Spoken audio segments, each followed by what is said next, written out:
Hi, Ed here from keywordspeopleuse.com, and I've got an exclusive time-limited offer for you. If you book a product demo with Keywords People Use, I'll give you a free 7-day trial of our standard plan, which allows you access to our new content optimization tool. This tool hooks into your Google Search Console data so we can find all the keywords you're ranking for and what pages are ranking. We then crawl your site content and use advanced machine learning techniques like embeddings and cosine similarity to find you content optimization opportunities that will quickly boost your impressions and clicks from Google. This new feature in Keywords People Use is already showing results for people using it. Don't miss out on the opportunity of a 7-day free trial. Just go to keywordspeopleuse.com/demo to book your slot. That's keywordspeopleuse.com/demo. You'll find the link in the show notes of this episode.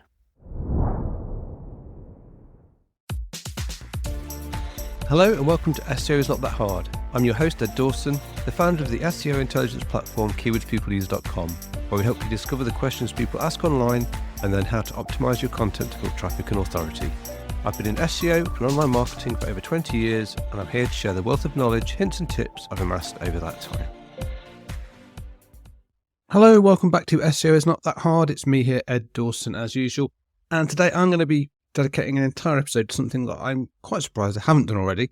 Has anyone looked back through the archives and realised, I might have mentioned this thing before, but never done a whole episode on it, and that's the Robots.txt. So if you spend any time whatsoever researching SEO, at some point you're going to come across the term Robots.txt, and you're going to might wonder what it is. So this is the episode for you if you don't know, or even if you do know what a Robots.txt is, maybe there'll be something you'll learn within this. So, first of all, what is Robots.txt? Well, at its most basic level, a Robots.txt file is a text file that lives in the root directory of your website. So that means it's it's in the very first directory on your website. And its primary purpose is to tell web crawlers or robots which pages or sections of your site they're allowed to crawl and index and which ones they should ignore. So, you can think of the Robots.txt as it's not the greatest analogy, but it's a bit like a bouncer at a club. So it stands at the door and decides who gets in and who doesn't, although we'll talk about later why it's not a very good bouncer. But the file itself is essential for controlling the behavior of search engine bots like Googlebot, Bingbot, and other bots that will come to your site and want to crawl content. So why does the Robots.txt matter for SEO? So it's your content. Why does it matter that you should be telling robots what they should and shouldn't do with it? Well, the answer is, it's really important if you want to control how search engines interact with your site. There's a few reasons. First one, crawl budget efficiency. Okay, by instructing bots on which areas to skip of your site, you help them focus on the parts of your site that matter most to you. And this is particularly important for large websites where you might not want bots wasting their crawl budget on duplicate or irrelevant pages. And crawl budget, if that's not a term you've heard of, that's the fact that Google and other search engines will only decide to crawl a certain amount of pages on your site. If you're not a very well-known site and very authoritative, they're not going to necessarily crawl every page on your site. The bigger you are, the more authoritative your site, the more that they will crawl. But essentially, there's a kind of a limit that Google will place on how much it's going to crawl of your site. So if you've got a lot of pages, you've got more pages than potentially your crawl budget, you want to focus Google on the pages important to you and not have it go to pages that aren't important. And this is Robots.txt is something you can use to kind of shape where it does and doesn't go. Secondly, you can prevent the indexing of low-value content. So you can block search engines from indexing pages that aren't meant for public consumption, like admin panels, staging areas, or duplicate content. And this helps keeps your search results clean and focused on your best pages. Again, goes into the crawl budget idea of focusing only on your most important pages. Thirdly, it can mitigate server load.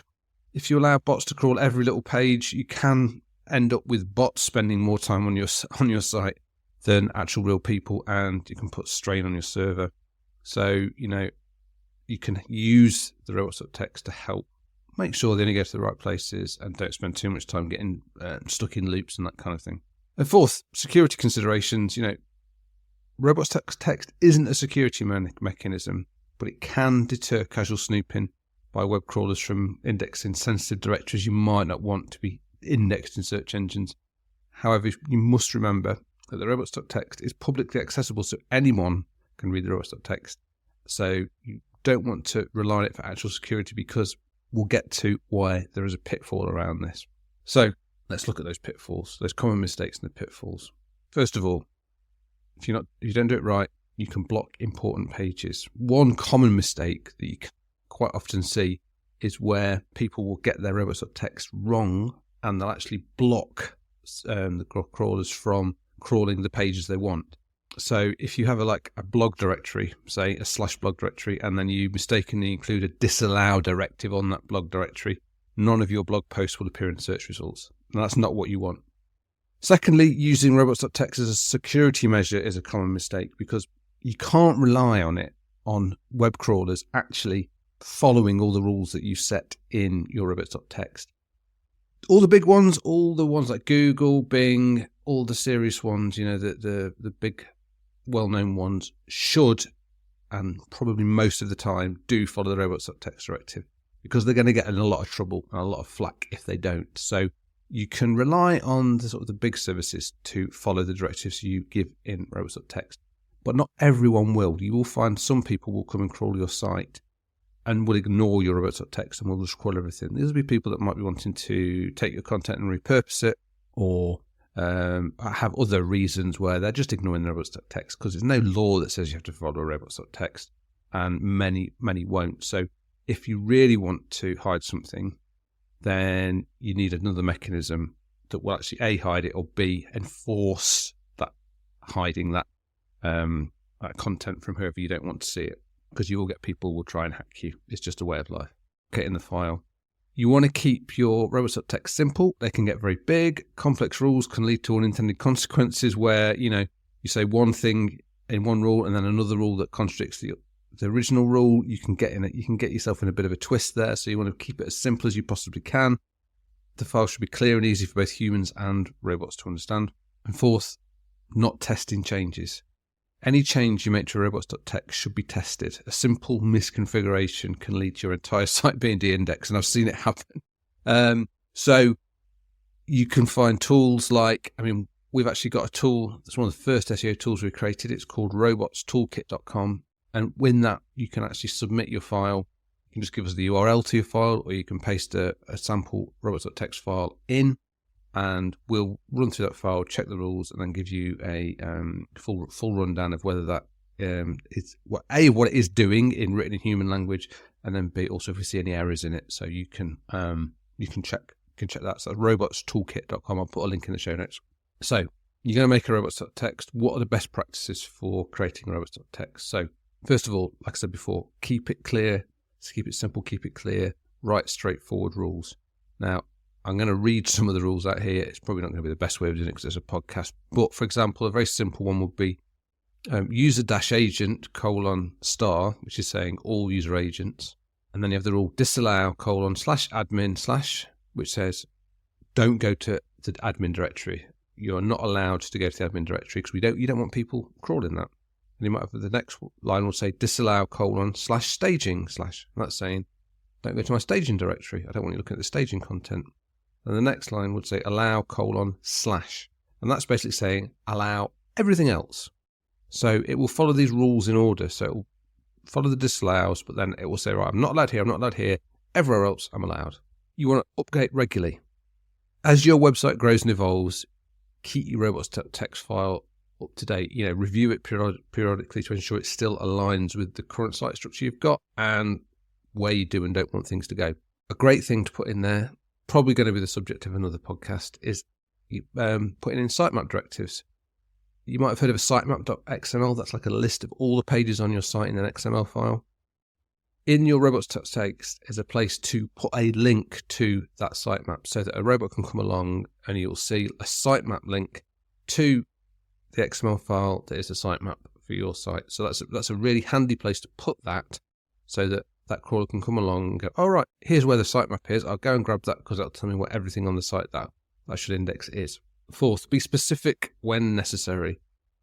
If only certain bots should follow a specific rule, then you can specify that directly. So for instance, if you want to allow Google block to the whole site, but you want to block another crawler, you can do that by using separate rules. So you can say user agent Googlebot allows /, which will allow everything. And you can say user agent, say bad bot. There's some kind of bad bot that you don't want to allow. You can disallow /. And then bad bot, if it's following the Robots.txt rules as you set them will then not crawl your site. But remember, some bots will ignore this. And then finally, test your configuration. As I say, you can use Robots.toolkit.com. There are other Robots Toolkit checkers out there as well.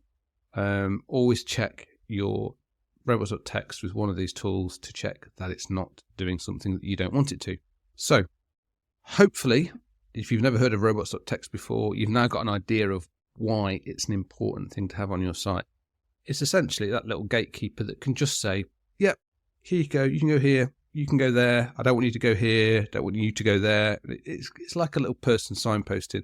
I mean, as I said, saying it's a nightclub bouncer isn't the greatest analogy because a nightclub bouncer will stop people coming in they don't want in. Whereas Robots.txt is more like probably like a concierge who's just basically telling people where to go and where not to go, and trusting that everyone will follow that. Not everyone will. So if there are things that you really want hidden, use another method, like say password protecting areas using some kind of authentication. If you really don't want a bot in there, that's the safest way for those. But in general, for most bots, all the bots that are reported to you, like Googlebot, Bingbot, the ones that are from sort of the more genuine corporations will follow them. So it's a good thing, good practice to do them.